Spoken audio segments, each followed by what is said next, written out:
Hello friends, welcome to auto Motors Tamil. இந்த R15 வந்து வண்டி ஸ்டார்ட் ஆகலன்னு கம்ப்ளைண்ட்டுக்காக வந்திருந்தாங்க. என்ன ஏதுன்னு செக் பண்ணி பார்த்தம்போது ஃப்யூஸ் போயிருந்தது. என்ன ஃப்யூஸ் போகுது அப்படின்னு செக் பண்ணி பார்த்தா வண்டியில் இருக்கிற ஸ்பேர் ஃப்யூஸை காணோம். கஸ்டமர்கிட்ட கேட்டால் அவரே ஃப்யூஸ் செக் பண்ணதாகவும் அடிஷ்னல் ஸ்பேர் ஃப்யூஸ் வந்து டெஸ்ட் பண்ணும்போதே ஃபயர் ஆகாதாகவும் கம்ப்ளைண்ட் சொல்லியிருந்தாரு. ஏன் என்ன ஏதுன்னு செக் பண்ணி பார்க்கும்போது தான் ஒரு விஷயம் தெரிஞ்சது. இந்த வண்டியோட ப்ளூடூத் டாங்கலில் தான் பிரச்சனை. இது ஷார்ட் சர்க்யூட் ஆகிறதுனால தான் அந்த பிரச்சனை.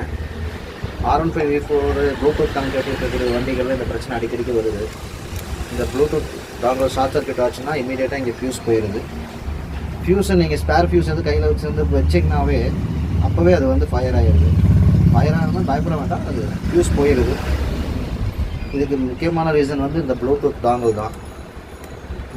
இதுதான் பிரச்சனை. இதை கழட்டி விட்டுட்டு நீங்கள் புது ஃப்யூஸ் போட்டிங்கன்னா வண்டி ஸ்டார்ட் ஆகிடும். அதுக்கப்புறம் இது எல்லாமே ஓட்டிக்கிறது நல்லது. இல்லை அப்படின்னா இந்த டிவைஸ் என்ன ஏதுன்னு பார்த்து புதுசு போட்டுக்கிறது பெட்டர். ஆனால் இதனால தான் இந்த கம்ப்ளைண்ட் வருது. முதல்ல என்ன பிரச்சனை வரும்னா, இந்த பேட்டரி வந்து அடிக்க ஒருக்கா சார்ஜ் டவுன் ஆகிட்டே இருக்கும். அதுக்கும் அந்த ப்ளூடூத் டாங்கல் தான் மெயின் ரீசன். அதுக்கப்புறம் என்ன ஆகும்னா ஃப்யூஸ் போக ஆரம்பிச்சிடும். ஸோ இதுதான் பிரச்சனை, பார்த்துக்குங்க. தேங்க்யூ.